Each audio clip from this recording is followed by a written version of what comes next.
Hi everyone, so I've just managed to film this whole video with my microphone on mute.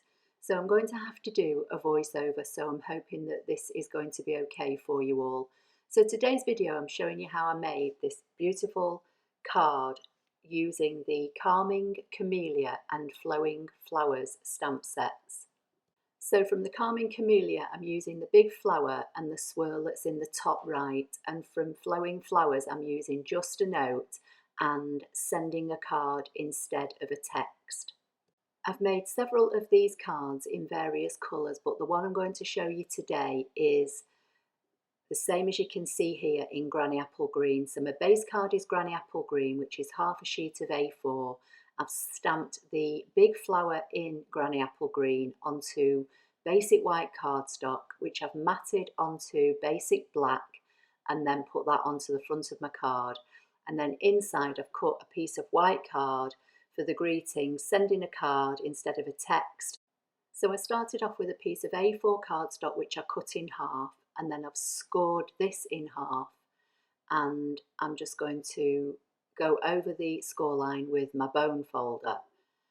Then I've got an envelope which I've decorated, but I've also decorated some envelopes with designer series paper, but I'll explain about that in a little while because our envelopes are ever so slightly wider than 6 inches on the flap, and to get the most out of your designer series paper, you've either got to use a piece that's bigger than 6 inches to decorate the flap, or there's a little bit of the white envelope showing. Okay, so because this stamp is quite big, I thought I'd use my Stamparatus, which is Stampin' Up's stamp positioning tool. So I've got my piece of white card for the front of my card, and I've already positioned the stamp on the plate that you can see here on the left of the Stamparatus, and I'm going to ink it up in the Granny Apple Green. And the beauty of using the Stamparatus is that if I ink this up and I don't get even pressure all over onto the white piece of cardstock, I can lift this platform up and go over it and stamp it again because I've got my base card held in place. And you can see there I didn't quite catch that top middle section, so I'm just going back over it, and now you can see that it's stamped and it's all stamped beautifully. So this stamp is absolutely stunning. So I'm going to bring in my piece of black, which I've cut at a quarter of an inch bigger than the white piece of card, and I'm going to stick the stamped image onto this black matting layer using my Stampin' seal, and I'm just going to position it as best I can centrally. And then I've already pre-stamped and cut the Just a Note from Flowing Flowers just to save some time.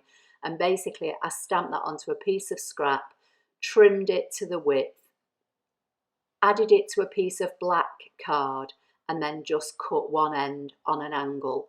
And I've put some dimensionals on the back of that just to pop it up. So now I'm just going to put the stamped flower onto the front of my Granny Apple Green card, and just for something a little bit different, I'm just going to position it kind of at a little bit of a jaunty angle, which, you know, isn't normally what I would do. And then I'm going to line the right hand edge of my text up with the right hand edge of the piece of black, and then it's a case of bringing in my piece of white card, which I can't remember how big I cut this, but I'll try and leave measurements in the accompanying blog post.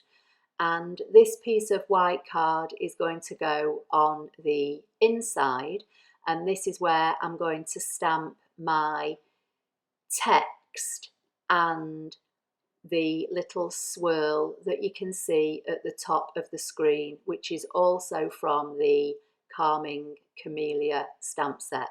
And for this I'm using Memento Tuxedo Black.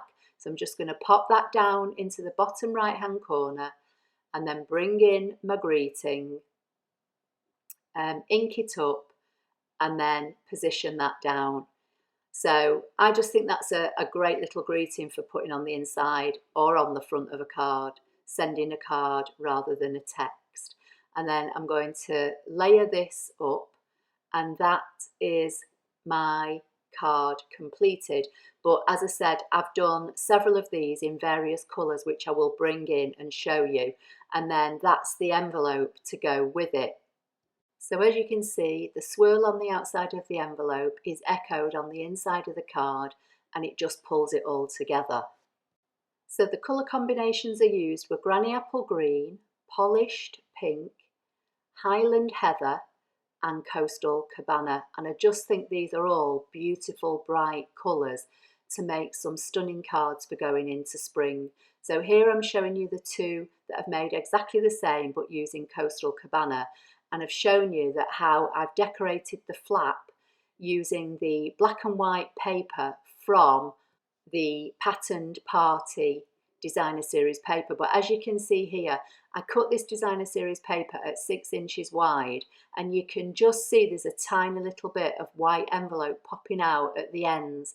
Now you could trim it off, which I did try, and it looks a mess. So I decided in this particular instance to leave it as it was, because I don't think anybody's going to be that bothered that, you know, your piece of card doesn't quite cover the whole of the flap. So I did a couple like that, and then I decided to just use the swirl on the front of the envelopes on the others and not use the designer series paper. Obviously, if you want to cover the whole flap completely, then what you're going to have to do is cut your designer series paper at about 6¼ inches, something like that. But you know, some of our paper comes in 6 by 6, and if you wanted to use that on the flaps of your envelopes, then this is the kind of little, you know, hiccup you're going to encounter. So as you can see here, this is the Highland Heather, and you can see that I've just decorated the envelope.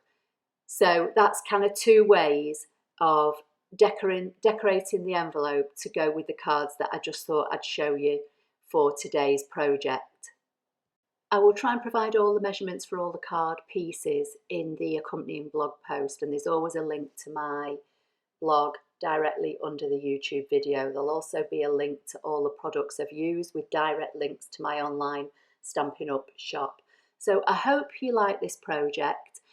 Please give the video a thumbs up. Don't forget to subscribe, and I'll see you in the next video.